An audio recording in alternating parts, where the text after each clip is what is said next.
اعوذ باللہ من الشیطان الرجیم بسم اللہ الرحمن الرحیم۔ آپ صلی اللہ علیہ وسلم کا سب سے پہلا کلام۔ حلیمہ رضی اللہ تعالیٰ عنہ کا بیان ہے، جس وقت آپ صلی اللہ علیہ وسلم کا دودھ چھڑوایا تو یہ کلمات آپ صلی اللہ علیہ وسلم پر زبان پر جاری ہوئے۔ یہ آپ صلی اللہ علیہ وسلم کا سب سے پہلا کلام تھا۔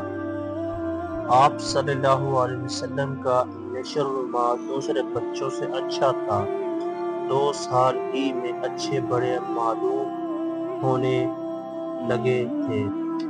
اب ہم حسب قائد آپ صلی اللہ علیہ وسلم کو آپ کی والدہ کے پاس لائے، مگر آپ صلی اللہ علیہ وسلم کے برکات کی وجہ سے آپ صلی اللہ علیہ وسلم کو چھوڑنے کا جی نہیں چاہتا تھا۔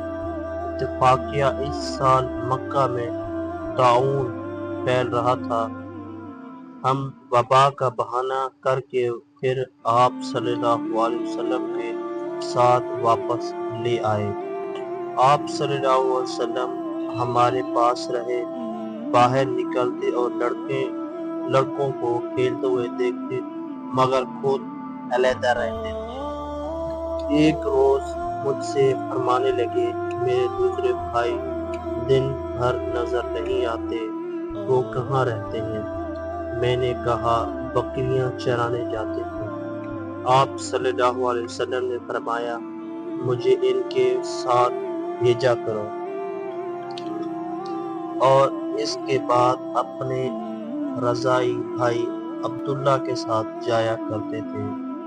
ایک مرتبہ دونوں مویشی میں پھر رہے تھے کہ عبداللہ دوڑتے ہوئے اور ہانپتے ہوئے گھر پہنچے اور اپنے باپ سے کہا کہ میرے قریشی بھائی کو 2 سفید کپڑے والے آدمیوں نے پکڑ کر لٹایا اور شکم چاک کر دیا۔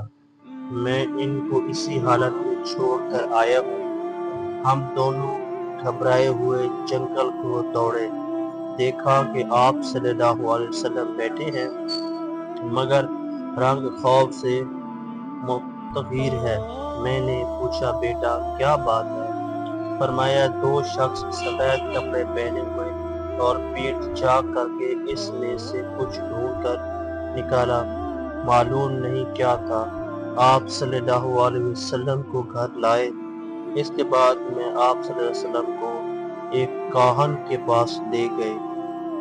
وہ آپ صلی اللہ علیہ وسلم کو دیکھتے ہی اپنی جگہ سے اٹھا اور آپ صلی اللہ علیہ وسلم کو اپنے سینے پر اٹھایا اور چلانا شروع کر دیا، اے آل عرب، دوڑو، جو بلا تم پر ان قریب پہنچنے والی ہے، اس کو دفع کرو، جس کی صورت یہ ہے کہ اس لڑکے کو قتل کر دو اور مجھے بھی اس کے ساتھ قتل کر دو۔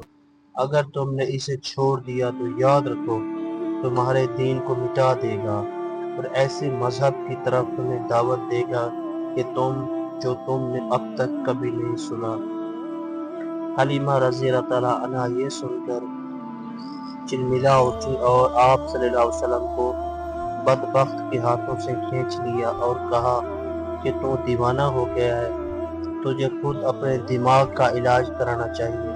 حلیمہ رضی اللہ تعالیٰ عنہ آپ صلی اللہ علیہ وسلم کو گھر لے کر آ گئی، لیکن اس دوسرے واقعے نے اس پر آمادہ کر دیا کہ آپ صلی اللہ علیہ وسلم کو آپ صلی اللہ علیہ وسلم کی والدہ کے سپرد کر دیں، کیونکہ کما ہم تحفظ نہ کر سکیں۔ جب مکہ پہنچ کر آپ صلی اللہ علیہ وسلم کو آپ صلی اللہ علیہ وسلم کی والدہ کے سپرد کیا تو انہوں نے حلیمہ رضی اللہ تعالیٰ عنہ سے پوچھا کہ باوجود خواہش کے واپس لے جانے کی اس قدر جلد واپس لے آنے کی کیا وجہ ہے؟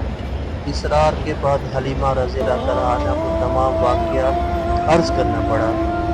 انہوں نے یہ سن کر فرمایا، بے شک میرے بیٹے کی ایک خاص نشانی ہے، اور پھر ایام حمل اور وقت ولادت کے حیرت انگیز واقعات سنائے۔